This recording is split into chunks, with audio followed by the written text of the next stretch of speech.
রবিবার সন্ধ্যায় উত্তর জেলার ধর্মনগর রাজবাড়ী এলাকা থেকে ধর্মনগর থানার পুলিশের হাতে আটক ৩ নাবালিকা। ঘটনার বিবরণে প্রকাশ, শনিবার বাংলাদেশ থেকে ভারতে প্রবেশ করে অবৈধভাবে এই ৩ নাবালিকা যুবতী। জানা যায়, রবিবার তারা আগরতলা কোনো একটি ভারত বাংলাদেশ সীমান্ত এলাকায় সারা রাত্রি যাপন করে অবশেষে সোমবার সকালে ৫টার দিকে ওইখান থেকে আগে দালাল তাদেরকে ধর্মনগর আসার উদ্দেশ্যে বাসে বসিয়ে দেয় এবং তাদের হাতে একটি কাগজের ঠিকানা লিখে দেয়। তারা ধর্মনগর রাজবাড়ী এলাকায় আসলে তাদেরকে স্থানীয়দের দেখে সন্দেহ হলে খবর দেওয়া হয় ধর্মনগর থানায়। খবর পেয়ে ধর্মনগর থানার পুলিশ ঘটনাস্থলে পৌঁছায় এবং তাদেরকে আটক করে থানায় নিয়ে আসে। এদিকে ধর্মনগর থানার পুলিশের জিজ্ঞাসাবাদে জানা যায়, এই নাবালিকা মেয়ের সাথে প্রেমের সম্পর্ক ছিল ভারতের জলপাইগুড়ি এলাকার এক যুবকের। এমনটাই জানায় এই নাবালিকা মেয়ে। ওই নাবালিকা মেয়ে ওই যুবককে বিয়ে করবে বলে আসে ভারতে, কিন্তু ওর সাথে ওই এলাকার আরো 2 নাবালিকা মেয়েকেও নিয়ে আসে ভারতে। নাবালিকা মেয়েদের বিরুদ্ধে পাসপোর্ট অ্যাক্ট অনুসারে মামলা নিয়ে তদন্ত শুরু করেছে ধর্মনগর থানার পুলিশ। ধর্মনগর থেকে নিজস্ব প্রতিনিধির রিপোর্ট, ন্যাশনাল লাইভ বাংলা। পরে আবার বলতেছে আর কি আসার কথা ছিল না, তো আবার ও বলতেছে যে ফোন দিছে, আমার ফোন দিয়ে বলতেছে যে ঐশী তুমি কই আছো, আমি বাসায়। কইতেছে যে 2টা মেয়ে আসবে, তো একটা আমার ছোট বোন আর একটা হলো আর তার বান্ধবী, তো তুমি সায়দাবাদ যাও বাসে করে যায়, তারপরে ওদের সাথে একসাথে হও, একসাথে হওয়ার পরে তোমরা সবাই একসাথে আসো। পরে আর কি একসাথে হওয়ার পরে আপনার সায়দাবাদ থেকে টিকিট কেটে আপনার ইসে আসছি, বাড়িহাট পর্যন্ত আসছি। বাড়িহাটের থেকে একজন রিসিভ করছে, তারপরে আর কি ওনাদের কথাবার্তা বলে বর্ডার পার করছে আর কি। বর্ডার জঙ্গলের মতো আর কি ওই জায়গাতে হাঁটায় আর কি 2-3 ঘন্টা হাঁটায়, পরে পার করছে। পার করার পরে আপনার আরেকজনের হাতে তুলা দিছে। আরেকজনের হাতে তুলা দেওয়ার পরে আপনার ওইখান থেকে ওই যে ত্রিপুরা যে আমলকি টিটা আছে না, ওইখানে আর কি রাখছে 2 মিনিট। রাখার পরে আজকে আপনি সকালে আর কি আরেকজনে আপনার বাসে উঠাই দিছে, তারপরে ঠিকানা লেখা দিছে, এইভাবে আসতে বলছে, এইভাবে আসছে। ইউজুয়াল পাইগুলো যাওয়ার কথা ছিল।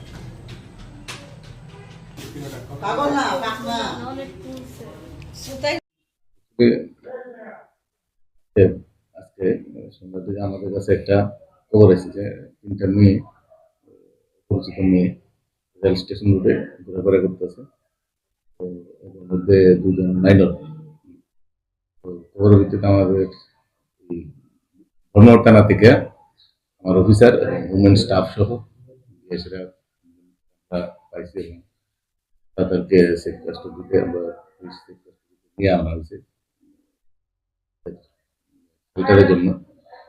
তো আনার পরে তাদেরকে জিজ্ঞাসাবাদের পরে দেখা গেছে তারা বাংলাদেশি ন্যাশনাল। তো আমরা যেহেতু বাংলাদেশি ন্যাশনাল, সেই কারণে আমরা তাদের বিরুদ্ধে একটা লোকাল আমরা একটা কেস আমরা নিতেছি এবং জন্য আর ইনভেস্টিগেশন সাপেক্ষে আমরা দেখতেছি, ইন্টারভিউ চলছে। নেক্সট আমরা কালকে অবশ্যই তাদেরকে আমরা যারা মাইনর তাদেরকে জুভেনাইল কোর্টে এবং যে মহিলা আছে একজন 19 বছর, তাকে আমরা আমাদের জুডিশিয়াল কোর্টে আমরা প্রেরণ করি। আপনাদের কি নাবালিকা? না, 3জনের মধ্যে 2জন নাবালিকা, একজন। স্যার, যাদেরকে আপনারা নিয়ে এসেছেন তাদের ব্যাপারে খবরটা কি লোকেদের কাছ থেকে আপনারা পেয়েছেন?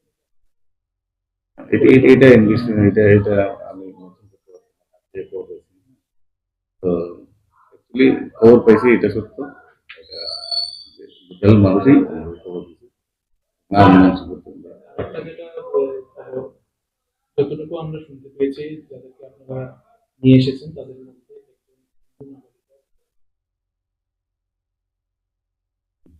তাদের বাংলাদেশ থেকে ভারতে আসার মূল এখন অবধি আপনারা কি জানতে পেরেছেন? এটা ইনভেস্টিগেশন সাপেক্ষে আমরা দেখতেছি এবং এটা নিয়েও আমরা ইনভেস্টিগেশন চলছে। তার জন্য তো ইনভেস্টিগেশন কেস নেওয়া, ইনভেস্টিগেশন করা, যে আসল রহস্যটা কি এটা উদ্ঘাটনের জন্যই আমরা একটা কেস নিয়ে আসলে ইনভেস্টিগেশন।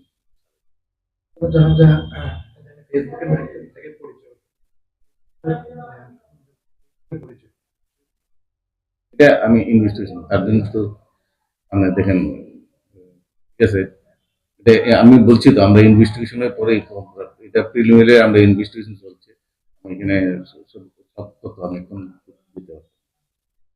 ধন্যবাদ।